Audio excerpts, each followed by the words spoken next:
A team that has historically had sick rosters that fail to live up to their hype due to the difficulties of having a mixed roster. Will the sheer talent on this team be enough to carry them to a decent finish? Or will the team forever be relegated to mediocrity? Let's take a look.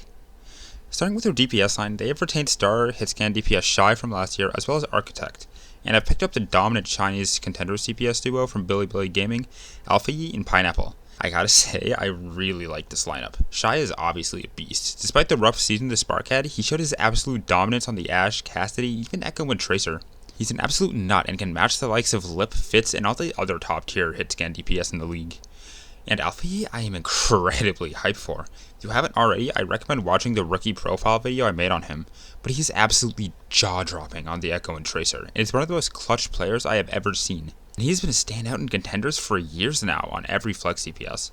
It's honestly absurd how good he is, and I think he has serious Rookie of the Year potential if this Spark can stay strong. This lineup is already fantastic, and we still haven't covered Pineapple and Architect. Pineapple has gone under the radar and is assumed he'll be benched for Shy, but hitscan metas do seem prevalent, so maybe Shy could see playtime in a double hitscan DPS meta. Pineapple is very cracked in his own right. He has what it takes to be above average and is incredibly promising, being able to match a Prita on the hitscan at times. Then Architect, as a shock simp, it hurts to say this, but Architect has not been himself these past few years. While he had a phenomenal Reaper and has value as a Hyperflex, his Tracer has been middling to straight up bad, and his other heroes haven't looked like his Season 2 self. I really like him as a player, but he might legitimately be pretty washed. If they can ignite the fire on him, he can be top tier, but a Shy Alpha lineup is already an 8.5, and with Pineapple and Architect adding extra depth rounding it out, that gives it a 9. Really isn't a meta these guys can't cover to a top tier level except for some weird double projectile meta. And even then, Shy's pretty cracked on the Echo as well. Considering that Headscan and Tracer seem to be strong, these guys will be filthy good. Next, the tanks. Another team with 3 tanks for one tank slot. We have Gouche, Ligue, and Bernard all returning from last year, and this should be a top tier tank line. Gouche hasn't been at his peak for a while, but he's still a top tier talent with an elite Winston and Hammond, which means his skill set should translate well to Doomfist. And he can pull out to Ryan and Orisa and be strong in them as well. The Ligue is a phenomenal talent. He wasn't played last year despite being on the roster, mainly due to mental health issues, but his dominance in contenders over the past 2 years shows that he has top tier potential. I could honestly see him being the next Kron or Hanbin of that year. That could be taking it a bit too far, but he's really fucking good. Bernard staying here though makes me think Ligue could wind up back in contenders again, which would really suck. Bernard was like a low B tier off tank last year, and I don't think he's good enough to compete alongside the rest of this roster. If everything goes to plan and they either field Gouche or Ligue 100% of the time, I give this tank line an 8, maybe even an 8.5. Gouche is behind some of the other tanks in the region like Gaga, Smurf, and Fate, but he's still fantastic. And Ligue has the potential to compete with the best of the best. But if Bernard sees significant playtime over Ligue again, I'll probably have to give them a 6.5 or 7. Probably be as middling as last year in the tank department if so. Next is supports.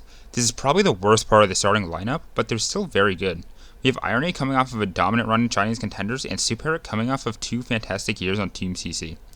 I'm moderately hyped for this lineup. Irony is honestly a really exciting prospect, but he has the unfortunate luck of being in the second most stacked role in the game. He's like a solid top 3 and 4 in the region though.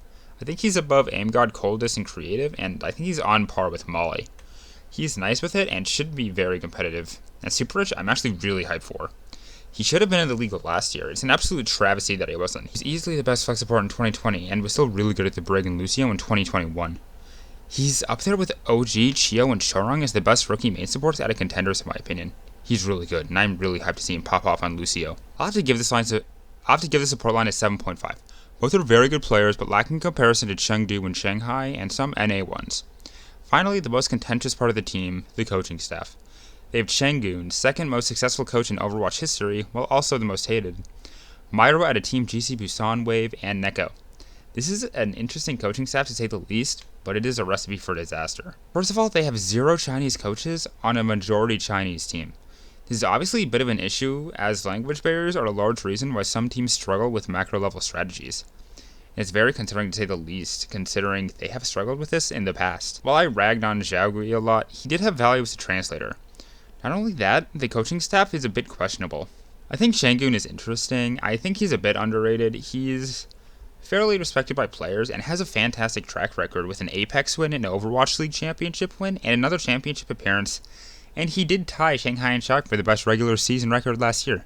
Like, the man has a stacked resume, but it's undeniable that he's made some horrific coaching decisions, and that Seoul choked when it really mattered last year. He has a history of coaching inconsistent teams with very high peaks, but it's unknown how much of that is him and how much of that comes from latching on to gesture and profit, two of the GOATs in Overwatch League history. It'll be interesting to see how he does apart from those two alongside the biggest challenge of his career. I don't know if I can have much faith in him though. Him being there drops them a few rankings. Imagine if they signed a no-hill. They'd easily be pushing top 5 global.